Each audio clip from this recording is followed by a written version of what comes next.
Sir पुन्हा एकदा तुमचं स्वागत. धन्यवाद सर. सुरुवातीला मुलांना आणि विद्यार्थ्यांना पालकांना तुम्ही आपल्या केकेवाकच्या संस्थेविषयी आणि नंतर कॉलेज विषयी सांगाल सर? जरूर. केकेवाक शिक्षण संस्था ही 1970 साली स्थापन झाली. पद्मश्री कर्मवीर काकासाहेब वाघ यांनी ही संस्था विशेषतः मुलींच्या शिक्षणासाठी सुरू केली. अच्छा. आणि सुरुवातीला या संस्थेची फक्त एक शाळा होती आणि ती ग्रामीण भागामध्ये होती. कुठे होती सर शाळा? ती शाळा भावसाद नगरला होती. ओके. आणि 1983 साली ज्या वेळेला सरकारने आपल्याला विना अनुदानित कॉलेजेसला परवानगी दिली त्यावेळेला पहिल्यांदा पॉलिटेक्निक आणि त्यानंतर इंजिनिअरिंग कॉलेज स्थापन झालं 1984 साली. तर त्यावेळेला इंजिनिअरिंग कॉलेजच्या 3च ब्रांचेस होत्या.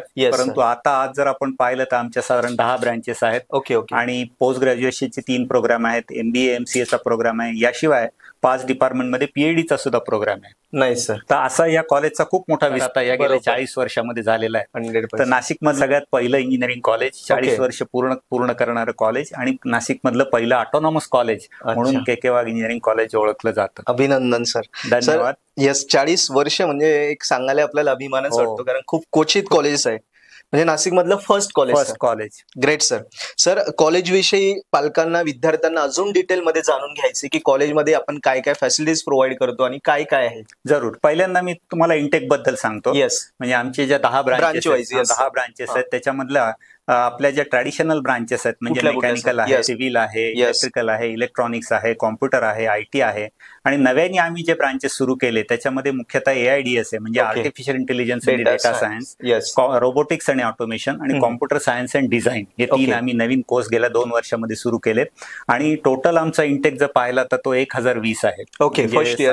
फर्स्ट इयरचा म्हणजे साधारण 1000 विद्यार्थी दरवर्षी प्रवेश करतात. 4 वर्षाचा कोर्स मिळून साधारण 4000 पेक्षा जास्त विद्यार्थी शिक्षण घेत आहेत.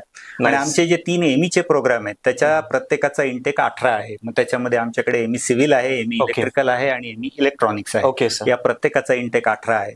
या व्यतिरिक्त आमच्याकडे 2 मास्टर्स प्रोग्राम आहेत की ज्याला MBA म्हणतो आपण, मास्टर ऑफ बिझनेस ऍडमिनिस्ट्रेशन, त्याचा इंटेक 120 आहे. Okay sir. आणि MCA master of computer application याचा इंटेक 120 आहे.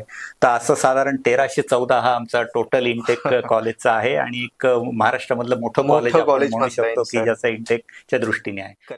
सर, कॉलेजेसमध्ये मुलांच्या ओव्हरऑल डेव्हलपमेंटसाठी, एज्युकेशन आणि इतर डेव्हलपमेंटसाठी कॉलेज काय काय ऍक्टिव्हिटीज करतं? बऱ्याच ऍक्टिव्हिटी आम्ही करतो आणि कदाचित त्या ऍक्टिव्हिटीचं फलित म्हणूनच आमच्या कॉलेजला NAAC कडनं ऍक्रेडिशन मिळालं, A ग्रेड आहे. Great sir. आणि 7 विभाग हे NBA कडनं ऍक्रेडिट झालेले आहेत. तर मला वाटतं असं खूप कमी कॉलेज महाराष्ट्रामध्ये आहेत की ज्यांचे 7 विभाग हे नॅशनल बोर्ड ऑफ ऍक्रेडिटेशन कडनं ऍक्रेडिट झालेले आहेत.